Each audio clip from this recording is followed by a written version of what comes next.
Welcome to the ArmaniTalks YouTube channel, the #1 YouTube channel to help you level up your communication skills. Learn the art of public speaking, social skills, and digital content creation to take your message to the world. If you're new to this channel, don't forget to hit subscribe because I've dropped the latest content regarding how you can communicate like a rock star. For today's episode, I'm going to teach you how to deal with low energy people. Isn't it one of the worst feelings when you are filled with energy, you're feeling very enthusiastic? Say you just got promoted or something, and the person that's closest to you is a very low energy person. But you think, what the heck? I'll go ahead and share my news with them. And that you do. As you're sharing this groundbreaking news, you're hoping that this person gets excited for you, that they feel your level of enthusiasm. But the exact opposite happens. This person closes up a little bit more. This person seems less enthusiastic. And in many ways, this person seems a little bothered that you're bringing so much positive energy around them. Go away, their face says. And you know what that does for you? It ruins your good mood. It ruins your vibe and it ruins your energy. This happens all too often. And if it doesn't happen to you, guess what? You may be that low energy person. You may be that person that's taking away energy from other people. And you have to understand that low energy does not win in the social world. You see, there's a lot of social sins out there. And one of the social sins I say is being low energy. Now, you can't control other people's behavior, but you can always control your behavior. You have to first of all understand why low energy is a social sin. In the social world and the emotional intelligence world, there are two types of energy, two main types of energy. One is empowering, the other is draining. Now, draining is typically the kind of energy that you get from toxic people. You know, really toxic people that always start drama, always want to debate, always talk shit. Those are the people that leave you low energy once you leave the interaction. You feel drained from interacting with them. The charismatic people, on the other hand, leave you empowered. You feel upbeat right after you're done speaking with them. Now, low energy people, people that don't have much enthusiasm, they're not necessarily malicious. They're not like the toxic people who are gossiping and hating. But unfortunately, they leave other people with the same exact effects.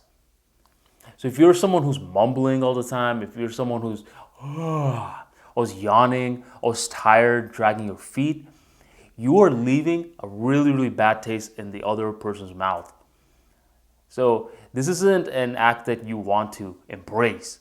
Low energy people just don't rise up. If you see any great leaders in today's world, they're not going to be people that are always yawning, always mumbling. It just doesn't happen. It just doesn't happen. So now that you understand that you shouldn't be low energy, the question is, how do you deal with people that are low energy? Because low energy people are all around you. They can be your clients, they can be your friends, they can be your family members. How exactly is it that you get them motivated to take action? Well, that's a good question. And the best way to understand how to deal with these sort of people is to first understand the social wings. And the social wings are basically the vibrations that every human operates with. When you're a high energy person, your wings are flapping externally. Okay, it's very wide. Boom, boom, boom. That's how you're flying. But when you're a low energy person, your frequency is a lot lower. This is how the wings look. Okay? Now, here's the problem nowadays. High energy people believe that if they bring their energy to a low energy person, then that's going to force the low energy person to adapt to the high energy person. But that's not how it works. What that does is you're bringing these wide wings to this low energy wings, and you know what happens? The low energy person closes up more. Have you ever seen that before? When you're very enthusiastic and the other person closes up, becomes a little bit uncomfortable? That's because you're not meeting them in their level first. So what should you do? What the high energy person should do is they should, boom, match them in the same energy levels, and then build trust in this energy level, and then take that low energy person to a higher level. I want to tell you a little story.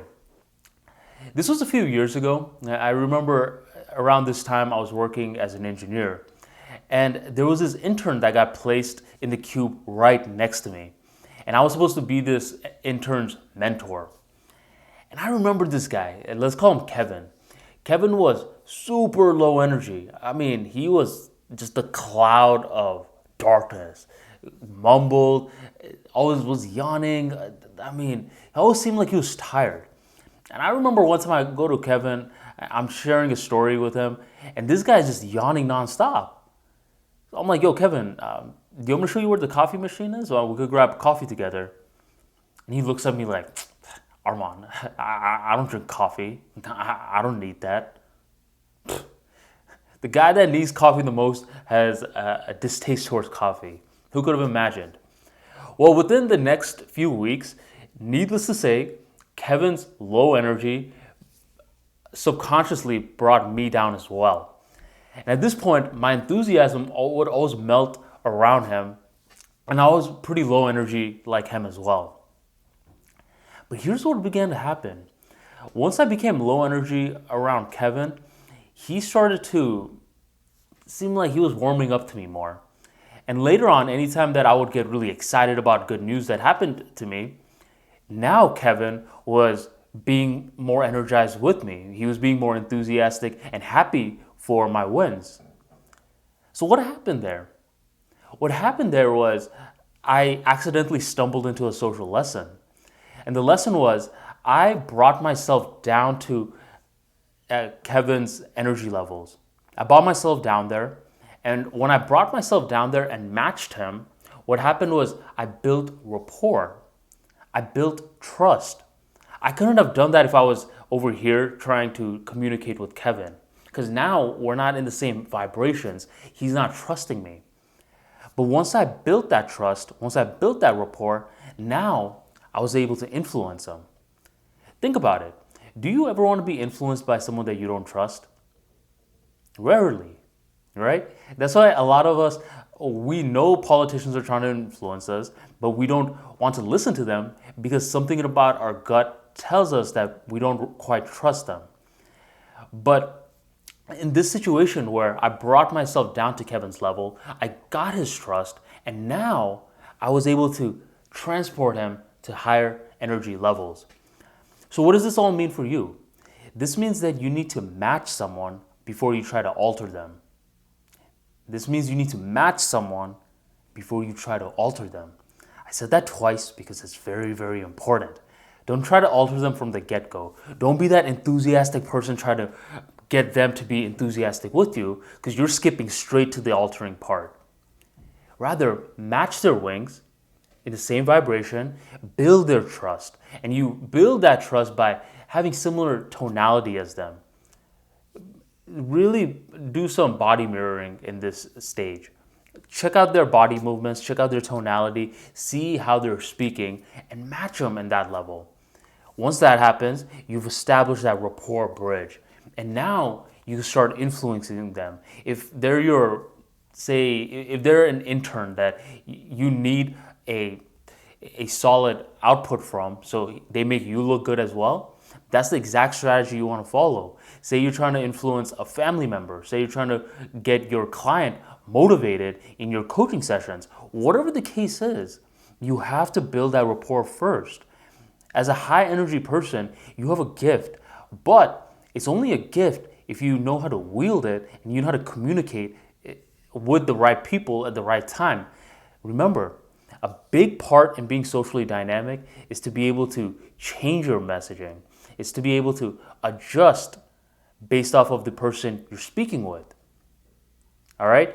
So just a quick little recap. Understand that as a high energy person, you have to first match the low energy person, then take them up to your level. And another thing is, if you are currently a low energy person, really take the conscious efforts to fix that. Start smiling more. Start changing up your tonality more. Start working out more. Because when you work out, a positive energy just flows right around you. Because the better your energy levels are, the more opportunities that you're going to be able to create for yourself. That's the thing. You're going to be dealing with so many different energy levels in this social world. And you need a blueprint for this. You need tips for this. You need tactics for this. And these are the tips and tactics that I cover in my free daily newsletter, where I drop social insights so routinely that you have come to expect it. If you're not a part of this tribe yet, then make sure you go down into the description box and you hit the link and you sign up. Every day, 7 p.m., you're going to be delivered a new newsletter to help you level up your communication skills. Communication skills that will help you rise above the social ladder. Ready? Perfect. I'll see you every day at 7 p.m. Thank you, my friend, for joining the Armani Talks YouTube episode. I will catch you next time.